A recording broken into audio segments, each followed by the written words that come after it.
Welcome to the Faith and the Environment Across the Commonwealth digital event. My name is Dr. Tanya Riches and I'm a research fellow at the Edward Cadbury Centre for the Public Understanding of Religion at the University of Birmingham, UK. This event was initiated to celebrate the contribution that faith communities across the Commonwealth are making towards environmental sustainability and action upon the climate crisis. The global reach and religious and cultural diversity of the Commonwealth and its commitments to working together for prosperity, democracy and peace, and to environmental protection make it the ideal context for exploring the work that religious groups are undertaking in these spaces. We have selected 3 speakers who will each speak for 15 minutes tonight, following which we will have 25 minutes of question time together. This is the Pacific Forum and representing the faith communities in the Pacific. Some small housekeeping before I introduce our speaker. I welcome Pastor Raymond Winnicong to conduct an acknowledgement of country. The hashtag for this event is CFE Day. This session is being recorded and it will also be available on Facebook and YouTube as well as on the website. On the Zoom call, the Q&A box will be open, and if you'd like to ask any questions, you can type them in there and we'll select those questions for answering in the discussion time.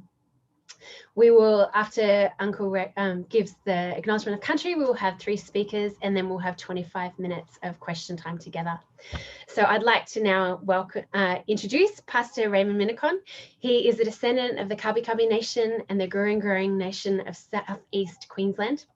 Ray is also a descendant of the South Sea Islander people with a deep and abiding connection to the people of Vanbram Island. Ray is the director of Bungie Consultancies and runs the Scarred Tree Indigenous Ministries at St John's Anglican Church in Glebe, New South Wales. He is a pioneer of Aboriginal education. Please welcome Ray.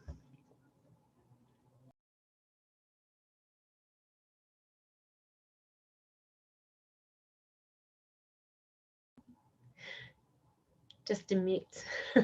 Yeah, there you go. That's better. I'll start again. Thank you, Tanya, and thank you, everybody, and thanks for the opportunity of speaking tonight. Yes, what happened? Something happened here. There, I'm back on again. Yeah. Let me just introduce a little bit about my traditional background, my tribal background. I'm from the Kabi Kabi people on my father's side, which is in the southeast Queensland area of Australia. And Gurung on my mother's side, which is also in the southeast, but around the Bundaberg area and north of that, that's my mother's country. And I was born on my mother's country there in Bundaberg.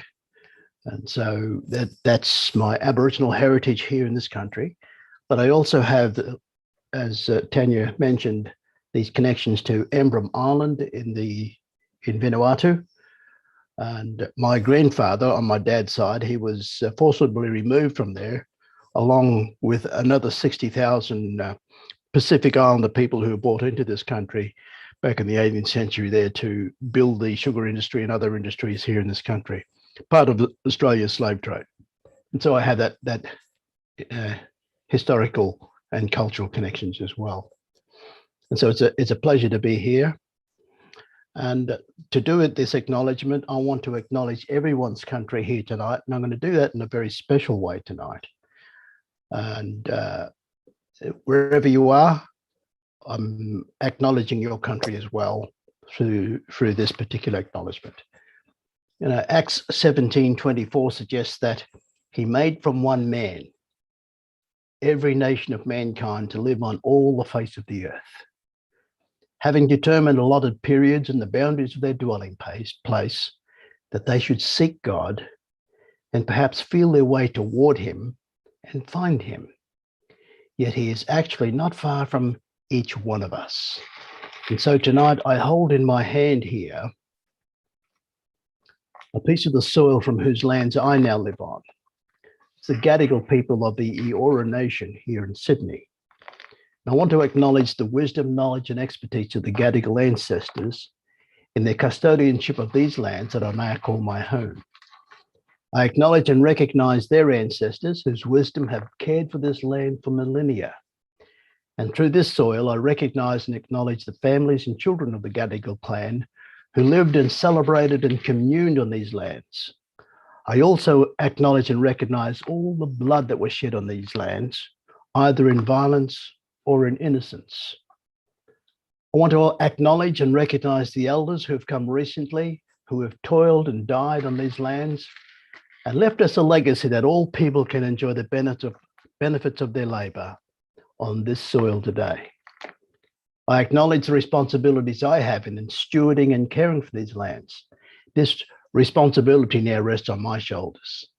My responsibility is to care for the land and soil upon which I now live so that our children's children can celebrate and enjoy the fruits of this soil so that they too can live a healthy, prosperous and happy life on the land and soil of the Gadigal peoples. I also acknowledge and recognize our collective responsibility that we all have to care for all the lands and soils that we have the honor to be birthed upon, to live upon, and to work upon. So let us affirm our connection to the lands we now live and work upon. Let us acknowledge our elders who have worked on these lands for our benefit. Let us pledge that we too will steward the land according to the wisdom, knowledge, and expertise that we now possess, so that we can pass on to our children's children the best that our land can provide for them and their children's children. Let us also undertake together the important task to care for our Mother Earth, so that our future generations are not robbed or deprived of their rightful inheritance that is our responsibility to pass on to them, so that they can enjoy the same entitlements and benefits that we have enjoyed on these lands that we call our home.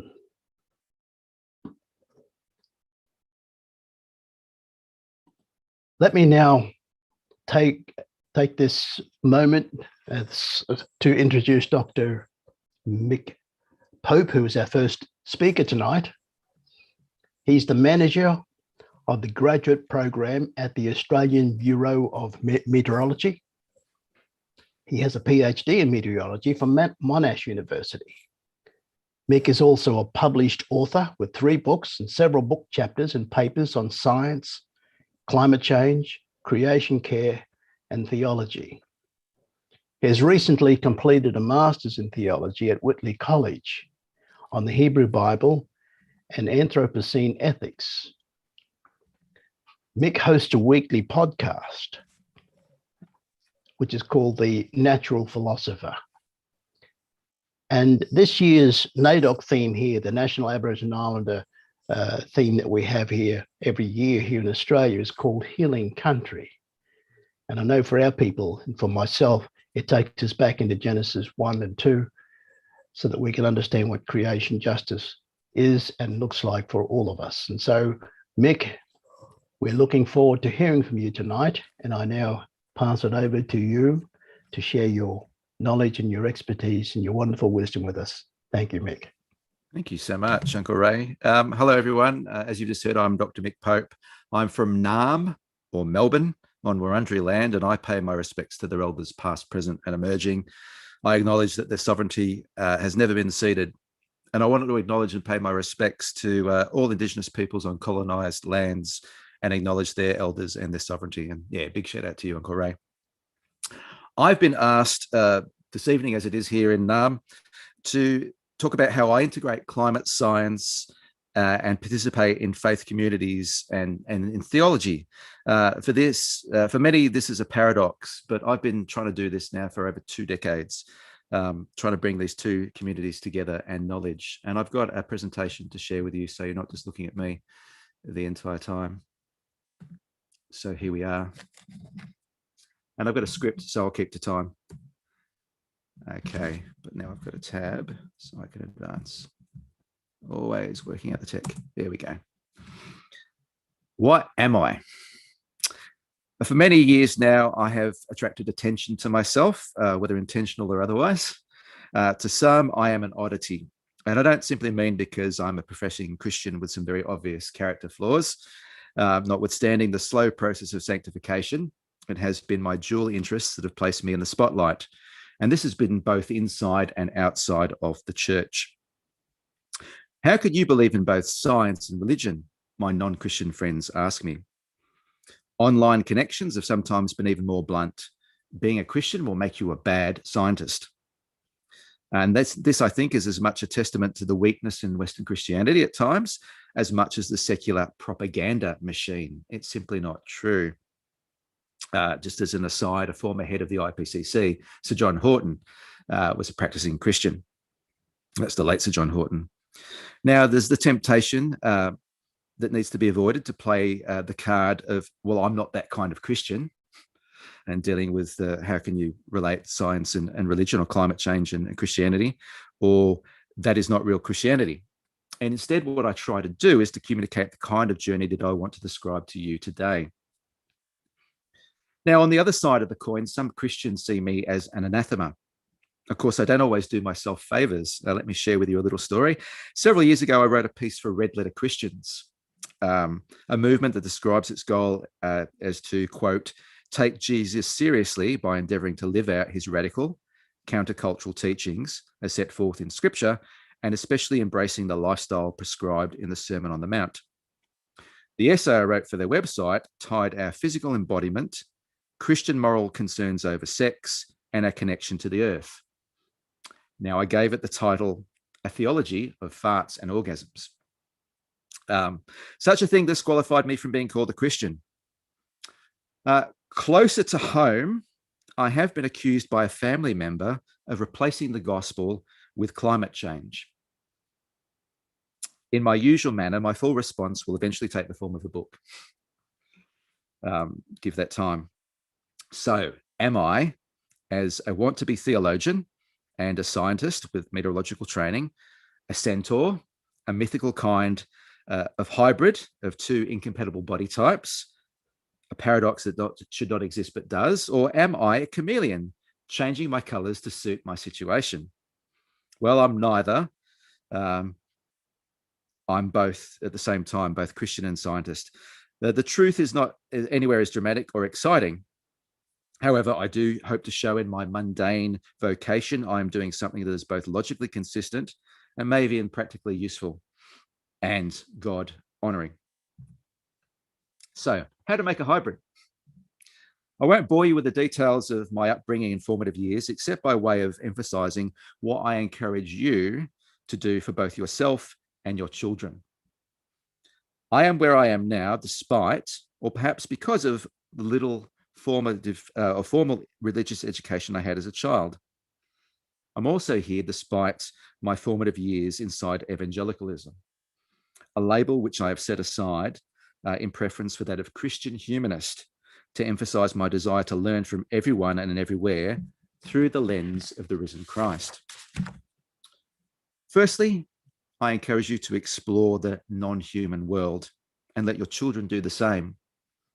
My first playground in the years before Nintendo, many years before Nintendo, was my backyard with insects, frogs, and lizards to explore. My best playmate was my dog. And like one of my heroes, Jane Goodall, who some of you may be familiar with, my dog was my teacher that other animals mattered. Secondly, I encourage reading. One of my earliest memories from school was being rewarded for reading with more books. I remember a book about Mexican walking fish, which of course are amphibians, not fish, but to a 6-year-old child, this was mind-blowing. The apparent paradox set me on a lifetime path of wanting to know as much as I could about the world around me. In a fantastic segue from Uncle Ray, I encourage Christians to start with Genesis 1 and not Genesis 3.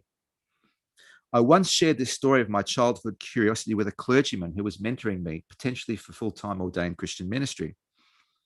His response was to reduce my God-given curiosity, my desire to learn, to the sinful desire for acceptance from those other than God, just to make my teachers happy. If we can't affirm the goodness of the world around us and acknowledge the image of God within all people, then yes, people like me will remain centaurs. This reaches right back to the way in which we understand the gospel.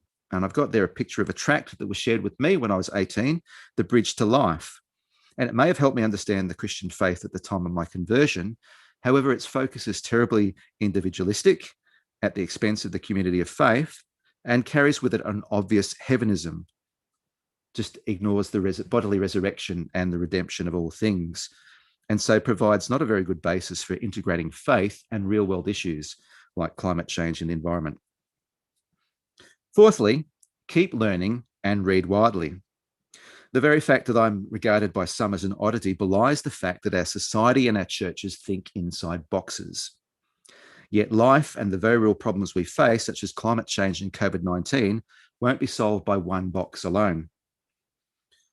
This doesn't mean having a degree in everything, as I've tried, and I'm still trying, nor do I think that somehow I've arrived now that I've got higher degrees in both meteorology and theology. I haven't. If you want to fix the Dunning-Kruger syndrome, study a higher degree. Yet we need to have enough knowledge to know when to defer to experts and not to compartmentalize. So I now like to mention a few of the things that I've been doing over the past 2 decades. Partnerships. The reality of things is that I'm not really anybody of any significance whatsoever. I work in meteorological education. I have no formal role with any religious institution, be it a denomination, a parachurch organization, or an aid and development organization. However, just as an avalanche begins with a small disturbance of rocks, so one essay or talk turns into another and then another. Being a theologically educated meteorologist in a time of a broader awakening to climate change led, I guess, in the end to something of an Esther moment. So God put me in the right place at the right time to use my skills. Perhaps the best way to understand my function is like a consultant. Churches or other groups approach me to speak about climate science from an informed perspective, to give them the facts, as it were. However, climate change is not simply a matter of scientific facts. As environmental lawyer Gus Speth once said, I used to think that the top environmental problems were biodiversity loss, ecosystem collapse, and climate change. I thought that 30 years of good science could address these problems. I was wrong. The top environmental problems were selfishness, greed, and apathy. And to deal with these, we need a cultural and spiritual transformation. And we scientists don't know how to do that. Hence, while I'm brought in to speak about facts, facts need interpreting and what they mean for our way of life, for our future, and how we understand the gospel. And so that's provided me with a lot of opportunities to work with different organizations. So, for example, my longest partnership has been Ethos, the EA Centre for Christianity and Society. This organization is devoted to intellectual engagement with issues, running conferences, an online presence, and an award-winning publication, Zadok Perspectives. Ethos is the public theology arm of the Evangelical Alliance here in Australia. And as journalist and on-being host Krista Tippett defines public theology, it has 4 characteristics. It emerges from and speaks to the vast diversity of our modern lives. It models the virtues that accompany the intellectual work of theology. It connects up grand and religious ideas with human reality, which of course is messy. And finally, it is the ability to articulate religious and spiritual points of view to challenge and deepen thinking on every side of every important question in public and political life. That seems to me a worthy task, and it's a gap that the church should be fulfilling. Now, public theology does more than simply maintain the relevance of the gospel, quote unquote, in the public sphere. Instead, I think it establishes that the gospel is nothing less than the reconciliation of all things to God, and that theology should articulate and bring into being the love of God in the world. To articulate a theology of climate change is both to express the problem and the hope in a way for those inside and outside the church to understand. Ethos seeks to understand in helpful debate among the various traditions inside the church in a spirit of generosity. One of my earliest pieces for Zadok Perspectives was simply entitled Climate Change. It was then that I first read of the plight of Tuvalu and the theology that some Tuvaluans use to ultimately deny the risk. So from then on, climate change was not merely a science issue for me, but a justice issue and a theological one. I've also had the opportunity to partner with various Christian aid and advocacy groups, and perhaps one moniker I'm most proud of is quote unquote friend of TIA. And so I've worked with TIA Fund in Australia for many years, delivering talks and producing various written resources, which takes me to my next slide, publishing. A free plug for my books. Once you're an author, you can't avoid doing it. Some of these partnerships have resulted in publications I've noted. So Climate of Hope was a collaboration with my friend Claire Dawson and Urban Neighbours of Hope, which work with disadvantaged communities in Asia and Australasia. They recognise the role that climate change plays in reinforcing this disadvantage that colonialism has introduced. A climate of hope, as the name suggests, didn't just look at the problem, but some of the ways in which Christian communities are embodying hope. Both my other books were produced in collaboration with the Justice Conference in Australia, which has been organised by Tearfund. A Climate of Justice examines climate change as a justice issue through the lens of the parable of the Good Samaritan, whereas All Things New counters poor eschatology and maintains that the gospel, as I've said earlier, is nothing less than the renewal of all creation. I've also been lucky enough to publish more technical theological works because I think deep study allows for greater clarity in popular writing. Invariably, dealing with climate change means political advocacy. I've had the pleasure of meeting a few politicians over the years in association with both Tearfund and Common Grace. Both my professional and Christian ethics demand a measured response, even though there are times a fiery prophetic denunciation really is required. While I have signed and delivered petitions with Tear, in June, I, along with other Christians, went to Canberra to present these scarves to politicians. They took, and in the proceedings, they talked a lot about Dr. Pope's data, but it's not my data, it's NASA's data. And the scarf shows how the planet has warmed over the past 100 years. So that's the end of things, and there's where we started in 1910. This was inspired by the Show Your Stripes Day started in the UK by scientist Ed Hawkins. It was a wonderfully disarming and winsome way of reminding our Parliament and Senate that Christians care about climate change. Now, one further aspect about my involvement in Common Grace really does bear mentioning, and it's the first Christian organisation led by an Aboriginal Christian that's not solely concerned with quote unquote Indigenous issues. That's a sad indictment of our church here in Australia. On colonised lands, all our theology should be post-colonial. All our conversations about significant issues should involve Indigenous voices. As the saying goes, Aboriginal peoples have been custodians of these lands since time immemorial, and they've been fighting climate change for the past 250 years since Europeans arrived. My ongoing friendship with our CEO, Waka Waka woman Brooke Prentice, has been educational, encouraging, and hopefully a model of the kind of conciliation that needs to occur in this country and elsewhere between the First Peoples and colonisers. She wrote this on the back of my book, A Climate of Justice. Mick has embraced my view of reconciliation as friendship between Aboriginal and non-Aboriginal peoples, with the land and waters, and as the Christian church. This is how we will close the gap. This book takes a step towards that goal. I think if reconciliation and friendship can characterise my vocation as an eco-theologian, I have done something worthy of the name of Jesus. Thank you.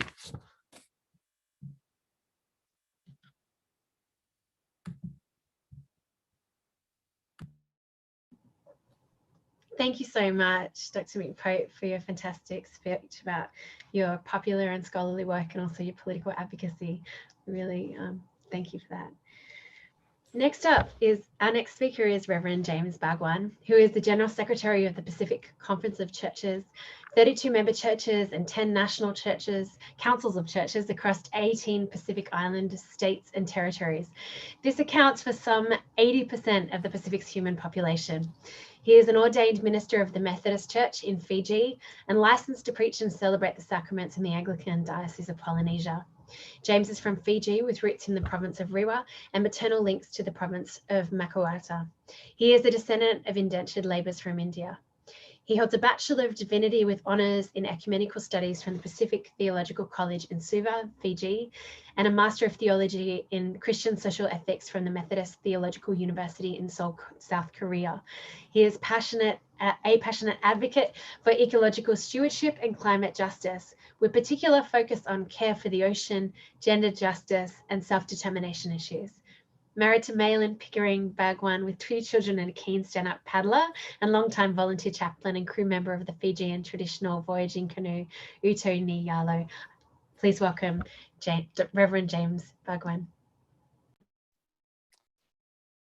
Thank you, Tracy, for the introduction. And I greet you with the words of greeting from Fiji, which are Mbula Vinaka. Mbula translates as life or health, Vinaka not only means thank you, it means good and abundant. So when we say Mbula Vinaka in Fiji, we say, may you have life or health in abundance. Very John 10:10. So I begin by acknowledging, as we do in our Pacific Way, and as Uncle Ray has done, as Mick has done, the custodians of the various places from where we gather online, all part of the sacred creation. We pay our respects to the people whose identity is entwined with land and sea, and give our love and share peace with elders, mothers, fathers, and children, past, present, and future.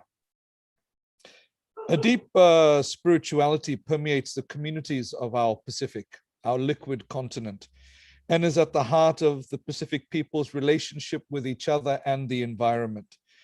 Spirituality is integral to the way we interpret, understand, and interact with one another and the natural world.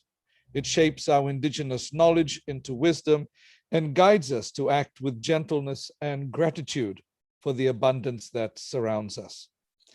This spirituality is enhanced by Christianity and the many faith traditions of the world which have grown their roots in our diverse Pacific communities. And these faith traditions are shared with the vast majority of those who share this planet, our common home.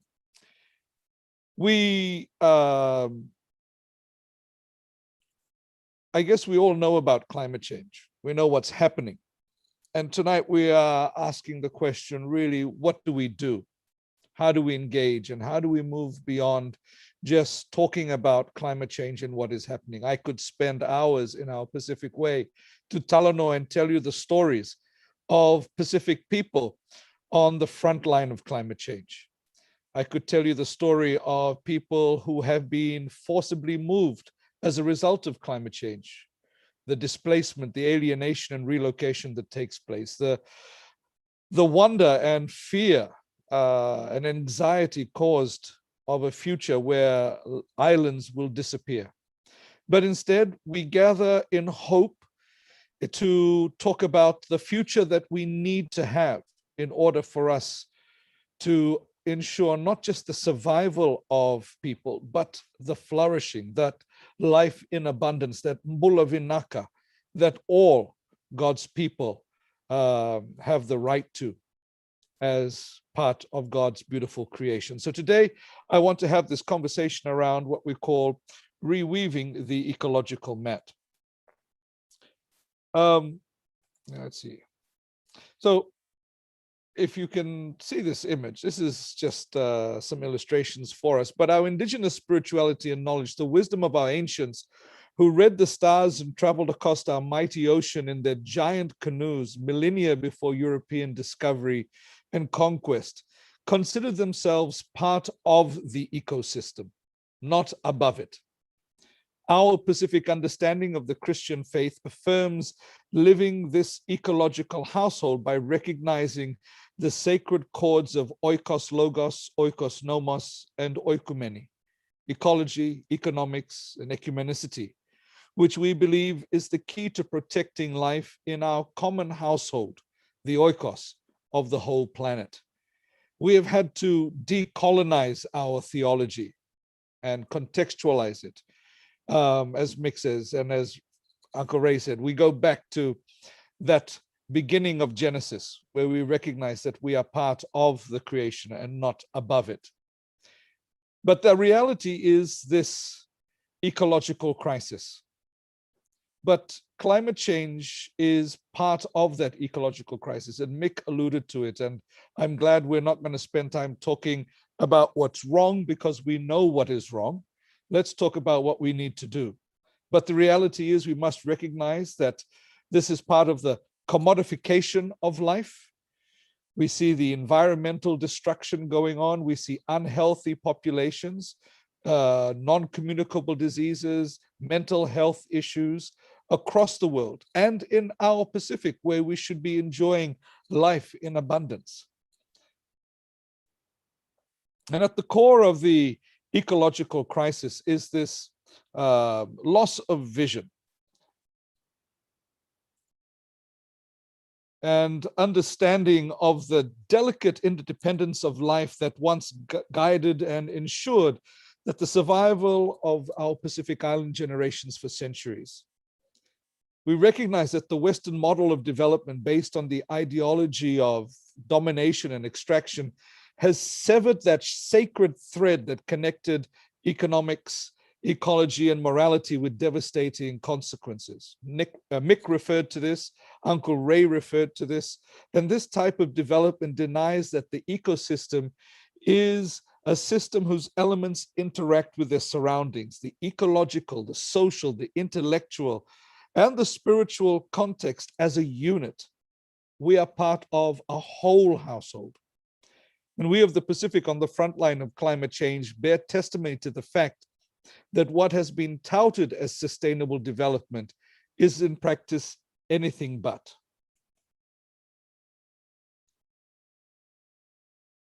We talk about Oceania, where I come from. We refer to it as the liquid continent. The Pacific Ocean covers 1/3 of the planet. You could take all the continents and all the islands on this planet and put it in the Pacific Ocean, and there would still be room for others to move. That's the size of it. And we recognize while we're small in number, we are big in terms of non-human population. The rest of creation fills us.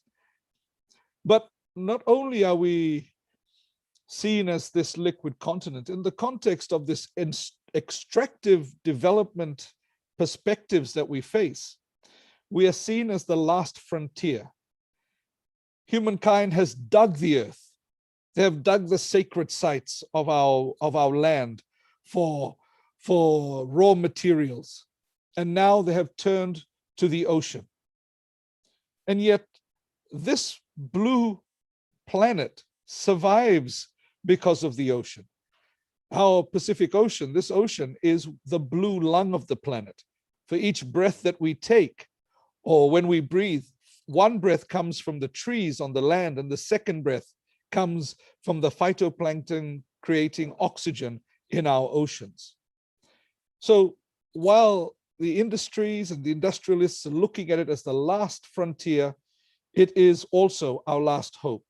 It is a life-giving ecosystem.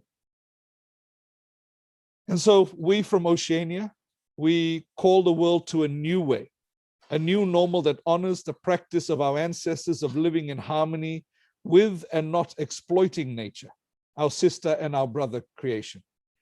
We echo the call of His Holiness Pope Francis for this ecological conversion that must happen to bring us into further solidarity with our human and non-human family. We hear the call for a new way in the Western world, but it is not a new way for us. It is the way that we have been as Indigenous people all over the world will attest to.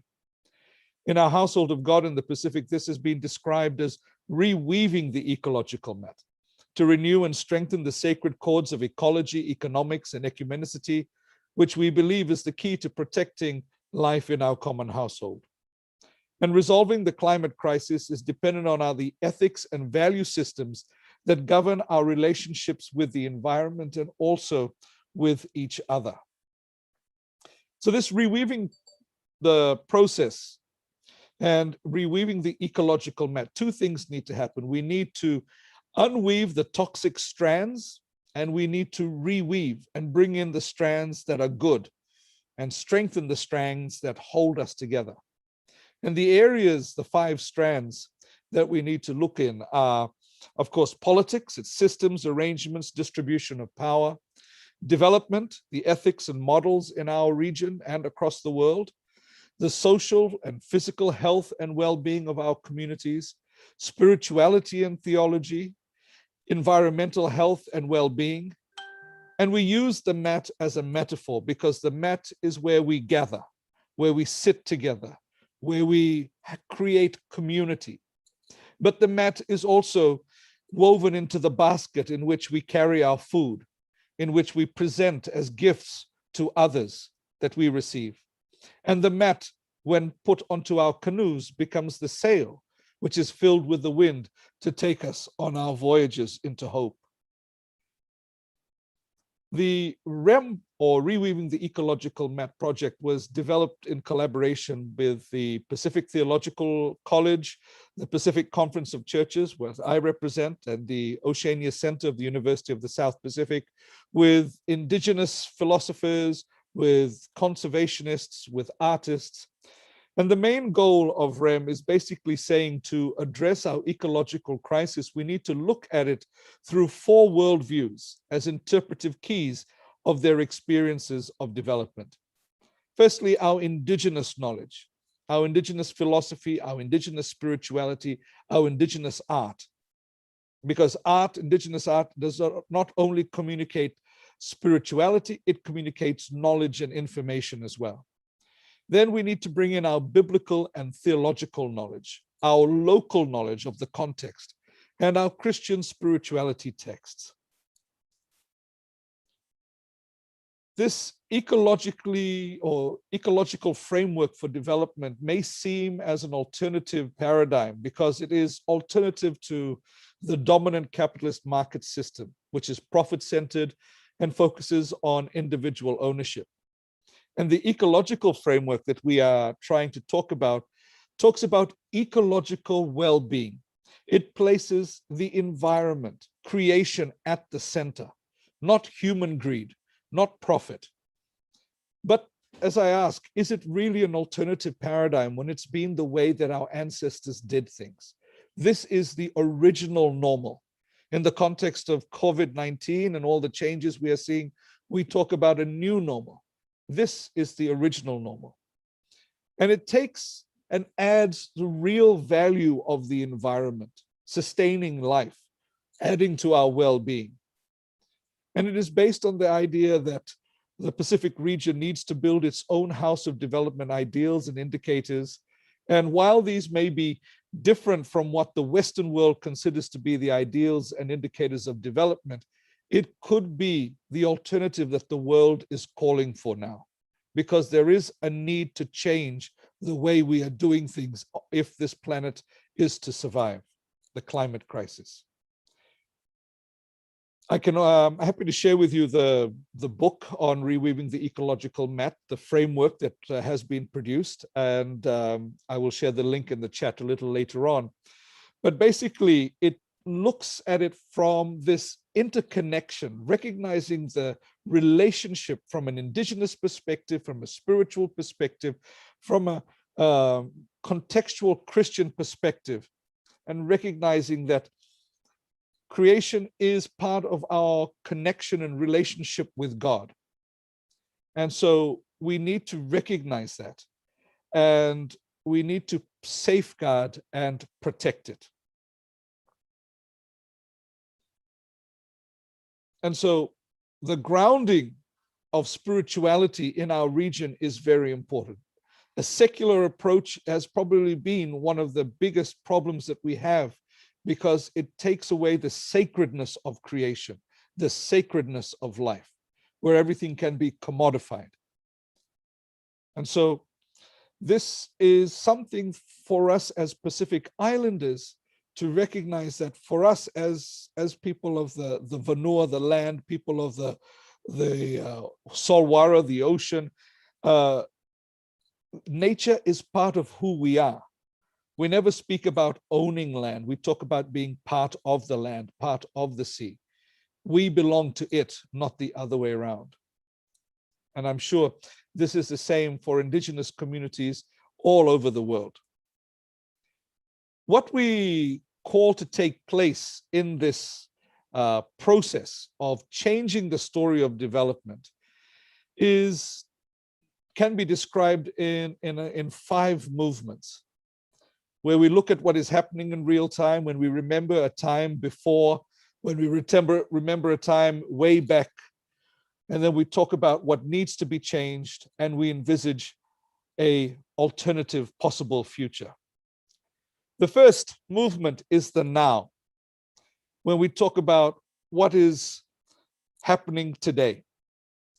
It's frank and honest conversations about what people are experiencing in their lives today. What do they see as the result of so-called economic development? how does that translate into the life and well-being of our people and our communities? And this calls for not just surface level conversation on gross domestic product and economic success. This talks about deeper conversations about society, about our metaphysical well-being. The next movement, the second movement, is a historical reference point. And this capitalizes on the traditions of our storytelling, which is part of who we are as Pacific people. That reference point in the relatively recent past, it is the demarcation of that point of reference. So in our context of reweaving, we begin to unweave the mat to the point where the weave is damaged, where the strand is toxic, where the strand is damaged. It's opening up the mat to that particular point and said, this is where things started to go wrong. The third movement is to take us back to where the weave is strong, to that long time ago. Our prehistorical, perhaps even mythic, our dream time, our narratives of creation, the involvement of creation, the stories of our land and sea and our interaction with the web of life, when things were sacred.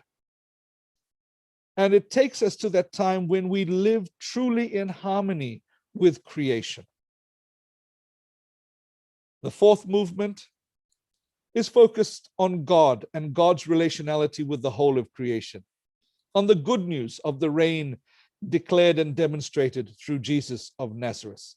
This provides the space for theological and biblical reflections on the people's narratives and life experience, revisiting and rethinking the appropriate narratives of creation theologies, eco-theologies, and theologies of development that form an integral part of this process, taking us and restarting the weaving. And finally, the fifth movement, the history of possible alternative futures. From this point on in time, where do we want to go? How do we envisage the future? And this fifth and final movement capitalizes on storytelling as dreaming, even visioning that possible alternative future that emerges from all storytelling in the previous four movements. And so this is the time when we dream about the kind of world that we should be living in. It may seem as we're talking about a utopia, but if we don't live with a hopeful imagination, we cannot move forward in a right way. And at the core of all of this is recognizing well-being rather than economic success for our communities. The availability of the land to be full of life, the ocean to be full of life. And these measures of well-being are rooted in our cultures and our spiritualities that affirm the values of deep relationality and interconnectedness of life values. And while they have at the moment no values in the neoliberal market model of development that exalts and worships economic growth and promotes individualism, consumerism, and superficial commoditized sense of community that's built on products and brand names, this is our way of life, our true way of life. And so we offer this as a gift to the world, this changing the narrative of development and reweaving it into one that is truly ecologically framed. And that is the key to not only our surviving the climate crisis, the social and economic crises in our region of the Pacific and across the planet, but also for us to flourish as the household, for this planet to flourish. Vinaka, thank you so much.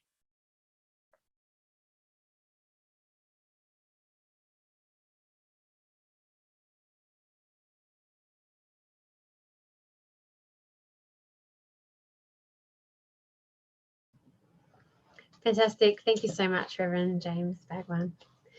I think, Uncle Ray, were you going to introduce our next speaker? Yes, I'm just getting myself organised here. Can you hear me? Yes, you can. Thank you. First of all, James, thank you for that incredible insight into the Pacific. You spoke right into my heart and into the heart of our ancestors as well as our future generations. So thank you so much.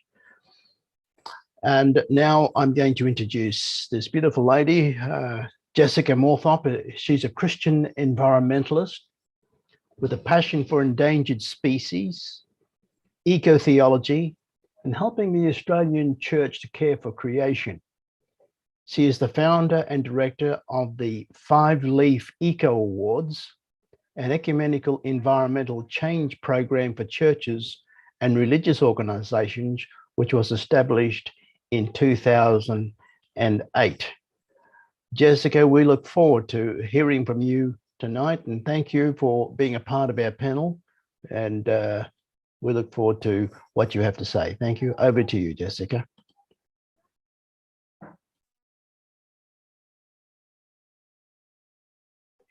Thank you, Uncle Ray. I would also like to start by acknowledging country. I am talking tonight on the land of the Dja Wurrung people, and I would like to acknowledge all of the wonderful Aboriginal peoples in many parts of these lands now called Australia, who have extended the hand of friendship to me. And I've included this picture for my acknowledgement because I think this is quite a nice little idea. So this is the acknowledgement of country at Brunswick Uniting Church in Victoria. And this is set within a very, very busy area. It's your classic kind of concrete jungle. But what we have here is 2 stones upon which the acknowledgement of country are written, so that acknowledgement is literally in stone for this congregation. And also all of the plants in this patch are Indigenous plants to that country that would have been there before colonisation. And so it forms this lovely reflective space that people can come and escape the hustle and bustle for a couple of minutes and reconnect with land, reconnect with Aboriginal peoples and traditional owners, and reconnect with all of the nature that used to be there once.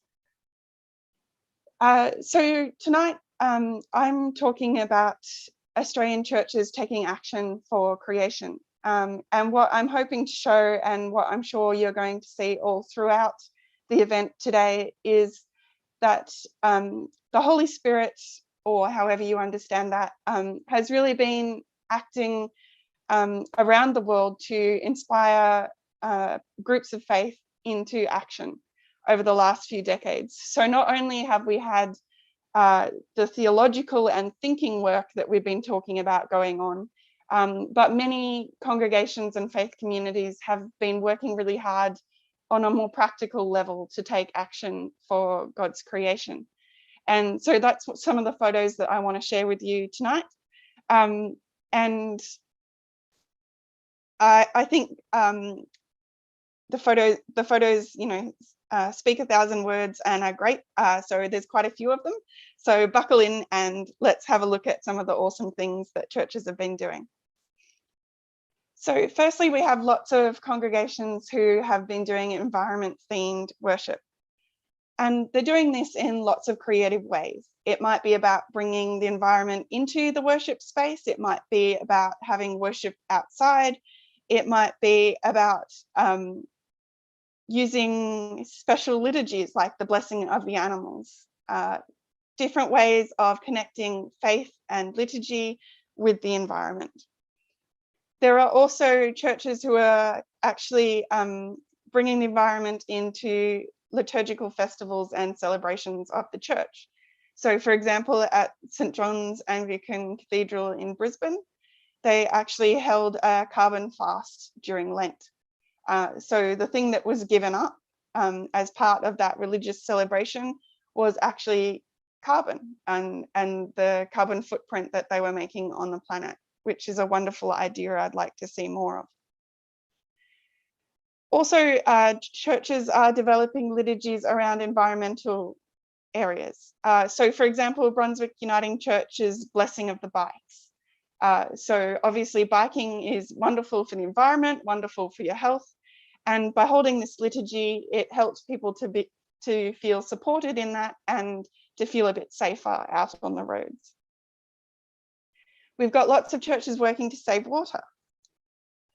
These can be kind of standard water tanks, experimental bladder tanks, doing things like grey water recycling, and holding festivals around water. And water is such a powerful symbol across faiths and across cultures. So that's a really great thing to be celebrating in our communities. We've also got congregations working to reduce waste. So we've got your classic kind of compost and worms and recycling. We've got churches doing things like bike repair workshops to help you repair your bike. And then there are events like the Skills Fest at Port Melbourne Uniting Church, where they get together people who know how to do environmentally friendly things. So, you know, it might be knitting, it might be kind of, you know, fermenting or making things like jam, and people who would like to learn those skills. And by actually sharing those skills, it helps people to be more sustainable in their own lives. Then we've got places like St. Luke's Uniting Church in Geelong in Victoria, and they have this incredible repair cafe. And this is a particularly big, awesome example. So basically with this one, you can take anything you've got that's broken, be it clothing, furniture, electronic goods, toys, take it in and they will actually teach you how to fix those things so that you can keep using them. This is Swanview Uniting Church in Western Australia, and they have a wonderful community garden. I'm going to be talking about community gardens a bit more later. But what's really unique about this one is that every single bed is recycled. So you can see the old bath and old bottles, but the painted beds are actually old fridges. And also you can see that they have a community collection for green waste. So the community can drop that off and then it's chipped and put on the garden. We also have churches working to save energy and carbon dioxide. And I like to remind people that this stuff can be simple. It's not always just solar panels. So it might be just having some lap rugs at church so that people can put those over their knees when they're cold instead of turning the heaters on. And again, if you can't do solar panels, not all churches can for a whole bunch of reasons, often things like heritage, then one of the other options is switching to green power, so actually purchasing renewable energy. And so this was an action that Pitt Street Uniting Church took. But we do have many, many churches as well who have installed solar panels. This is a particularly impressive example. This is Wesley Uniting Church in the city in Perth. And this is in fact the largest solar panel installation in the entire Perth CBD. So this church wanted people to know they were serious. So they put this large number of panels on their roof. We've also got churches doing things like solar hot water and solar crosses. So combining a message of faith with a message of care for the environment. And there are a few of these now. I think there's about 6 or 7 in Australia now that I know of. This Tacoma Uniting Church one, I quite like this slogan, powered by the sun. It's a little lame, but it works. And then we've got congregations working to restore local ecosystems. Things like tree planting. And this is actually 5 congregations and all ages getting together. So I like to remind people that, you know, we can achieve other things while we're helping the environment. So this was about building relationship across generations and across churches. And also they planted some trees and now they can visit and see the amazing difference that they've made to that environment. This is Charlestown Anglican Parish in New South Wales. And they had this gully next door that was full of weeds and really not very well cared for. So they put a lot of work in, and now it's been restored and looks like this. We also have lots of churches leading the way in different exciting ways. So Brunswick Uniting Church back in 2000 started this food co-op. So basically they buy a whole bunch of environmentally friendly produce and sell it to their community roughly at cost. So it means you don't have to be rich to be able to access environmentally friendly products and to make that part of your life. St. John's Anglican Cathedral in Brisbane, I think it's pretty cool because it's your classic kind of soaring sort of neo-Gothic cathedral, but then you go out the back and they've got their bees and their chickens and their worms. Maroubra Junction Uniting Church was one of the very early pioneers and did a whole bunch of awesome things that I don't really have time to describe right now. But I wanted to point out that it wasn't enough for them to just kind of green their own community and make the effort that they could there, but they also made a DVD to try and inspire other church communities to go further. This is the Spring Festival at St. Saviour's Anglican Church in Boyartbrook. So this is a tiny rural congregation about 4 hours southeast of Perth in Western Australia. And what they did was bring together all of the environment related groups in their community and all of the sustainability and craft groups, and actually have this little festival and give people that opportunity to talk about what they're doing and how they could be more sustainable in their area. The CSU Climate Fest was another really inspiring event last year, and essentially a similar idea to the Skills Fest, but online. So the young people all made little videos of different skills and advice that they had around being sustainable, and then shared them on Facebook so that their whole community could also learn those skills. This is St. Margaret's Uniting Church and Holy Cross Anglican Church. So it's a joint church, and they're working really hard on becoming carbon neutral. We've also got lots of congregations working on climate advocacy, being involved in various climate campaigns. So the Uniting Church Synod of New South Wales, ACT, actually officially supported the school strike for climate for the last few strikes. And this is in fact, until very recently, Dr. Deirdre Palmer, our national president, who went along to the most recent strike to show her support as well. We've got churches trying to use signage to communicate their commitment to the environment, to their communities. Mick already spoke a bit about the Knit for Climate and the Show Your Stripes Day, the world's largest knitting needles to bring attention to the world's largest problem of climate change.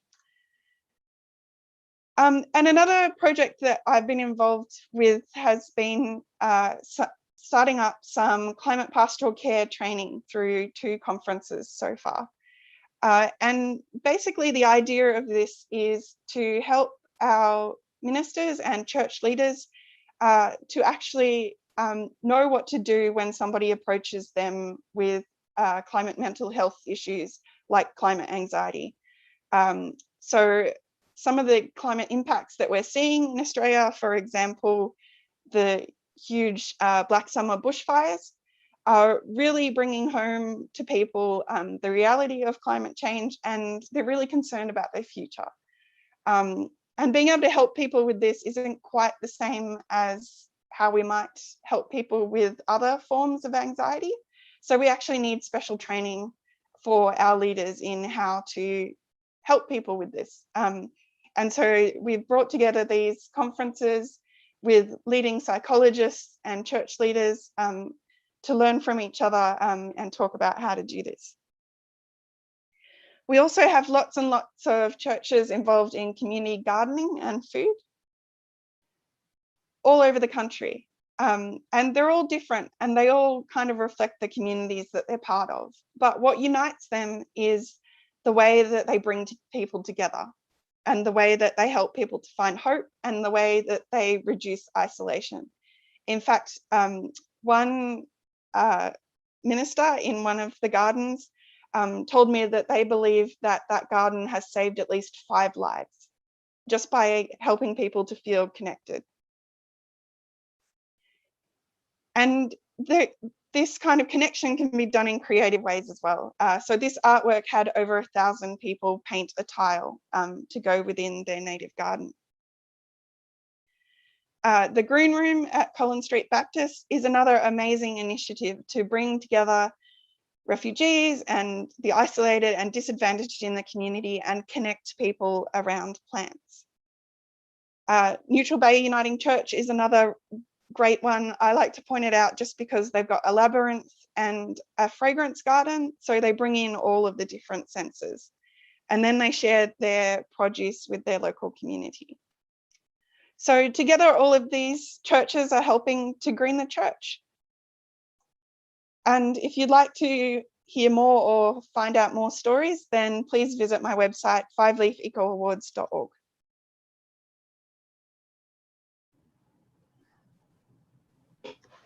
Thank you so much, Jessica. That was such a hopeful and inspiring picture of the possibilities and the responses of the church in Australia in this instance.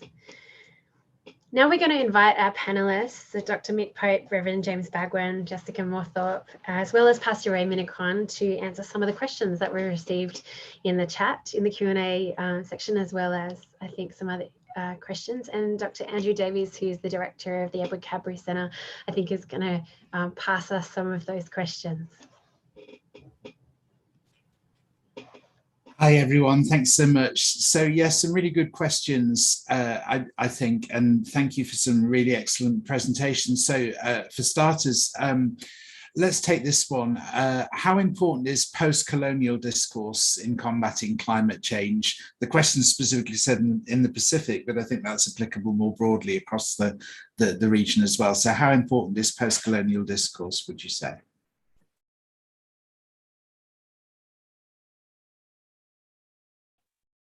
Let me just quickly jump in. I think this is so important. This is the unpacking that is required to recognize what has been done and what is being placed at the center of what is now the crisis. And that is profit at the expense of the environment, at the expense of people who are often considered less than. Thank you.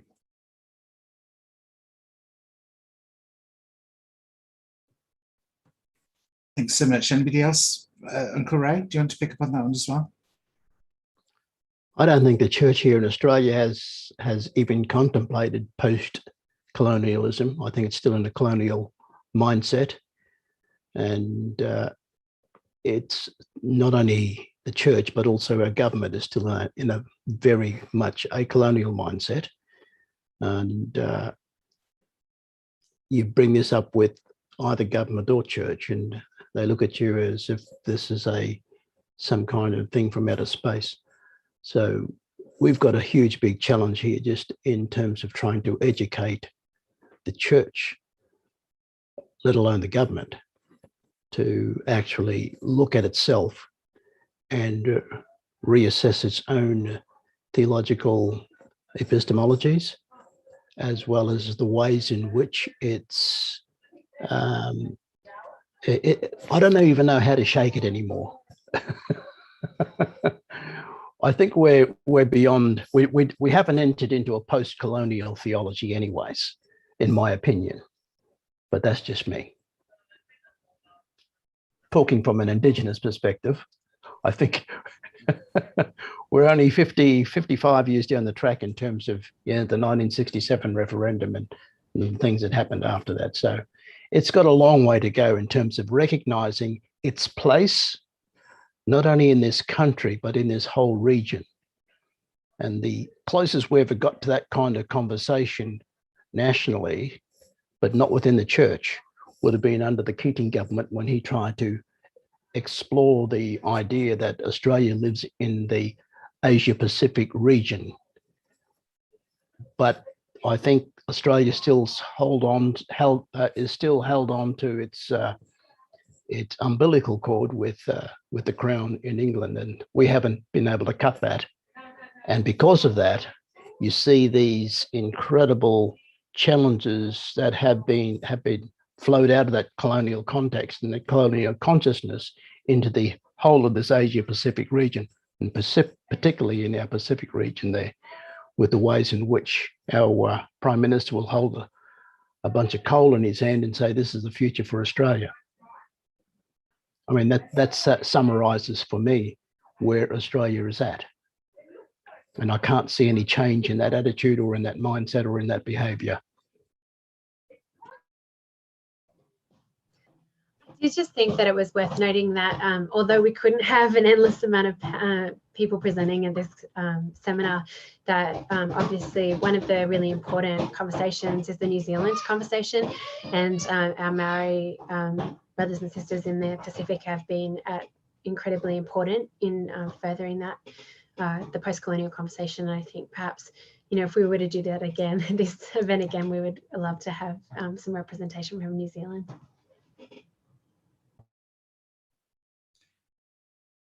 Thanks so much, everybody. And I think there's an assumption in Europe sometimes in particular that kind of white European theology is the default and anything else is contextual theology.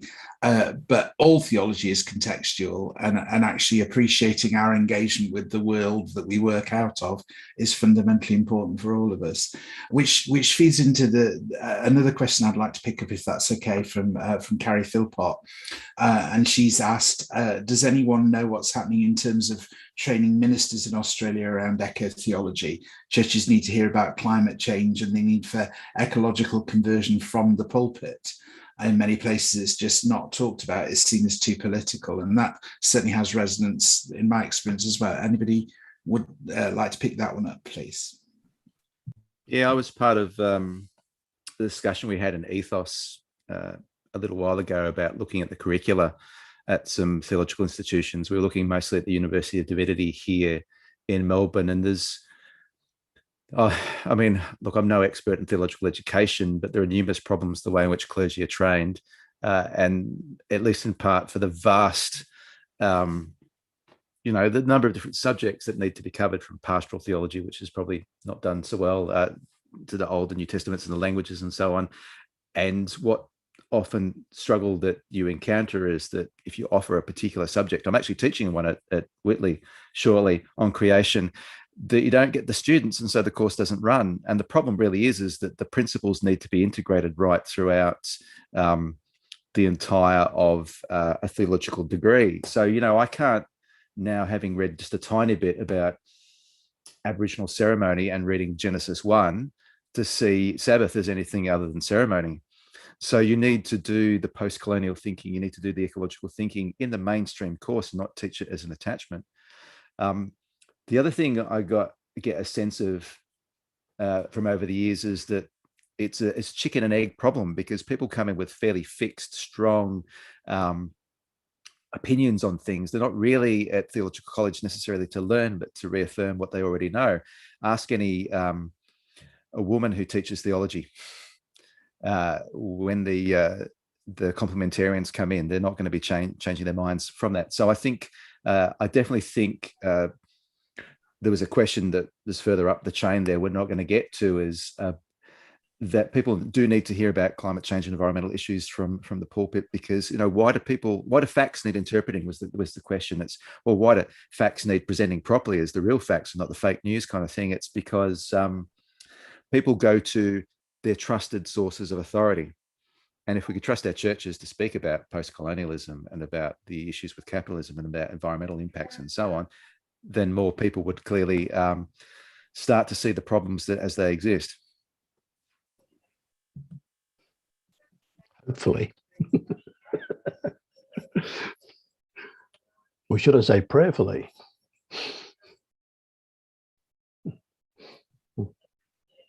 Amen to that.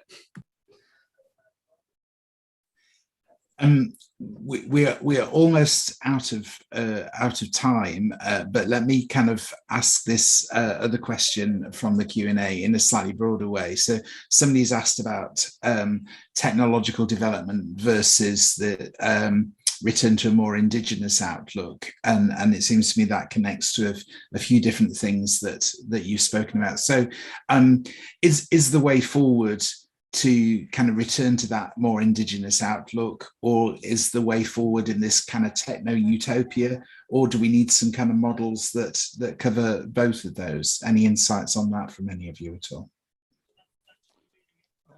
Let me quickly respond while I can see the cogs in Uncle Ray's brain moving there. I could see it, I could feel it too. But I mean, there is a misnomer that indigenous knowledge is primitive.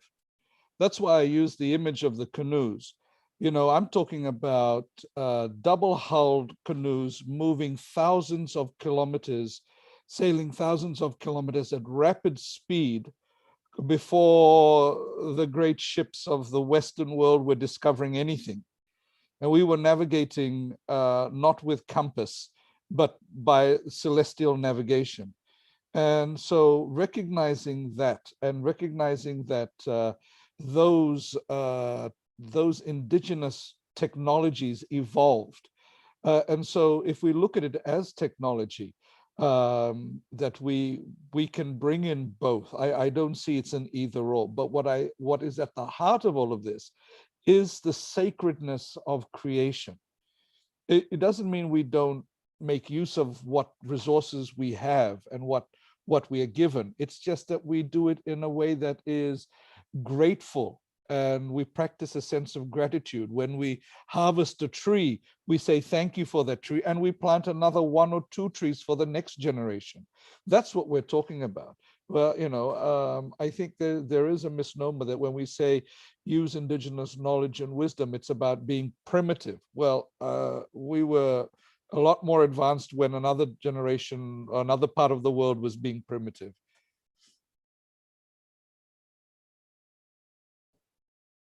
Yeah, you can't escape Genesis 1. I mean, Genesis 1 for me is good news. It is the good news. And when you read that story, even Genesis 1 and 2, the fact is that God made creation first. And then at the end of it, he made man and placed him inside that creation. So creation always has and always will be up first and uppermost in the minds of our Creator. It's you can't escape it. And I think what Mick was saying there too, in terms of theology, God so loved the world, the cosmos, and his whole being through the cross and the resurrection is to restore all things back to God. That's including all of creation. But Western theology has narrowed it down to the individual, which is very sad. And how you break that nexus between Western theology and Genesis 1, I think is the biggest theological challenge that the church faces, Western church, I mean, because indigenous peoples, we often start in Genesis 1, not in Genesis 3. That's where Western theology starts, with a damaged relationship, with an angry God, all of these kinds of negative things. And that's the gospel that we've been given. If you don't come to Jesus, you're going to hell. Whereas when we read the Gospels, it's I say the Genesis story, it's all about Genesis 1 and 2.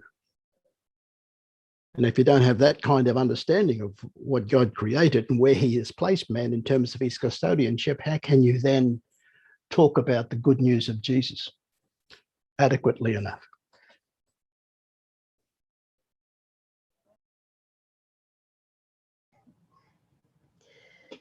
Thank you so much. It's a very poignant thought. We do need to start in Genesis 1. Thank you so much to all of our speakers and participants in the Edward Cadbury Centre's digital event today. I'd like to thank Pastor Ray Minicon, Dr. Mick Pope, Reverend James Bagwan, Jessica Moorthorpe for sharing with us today. This program follows the sun across the globe and continues with another group of speakers who have been selected from the continent of Asia.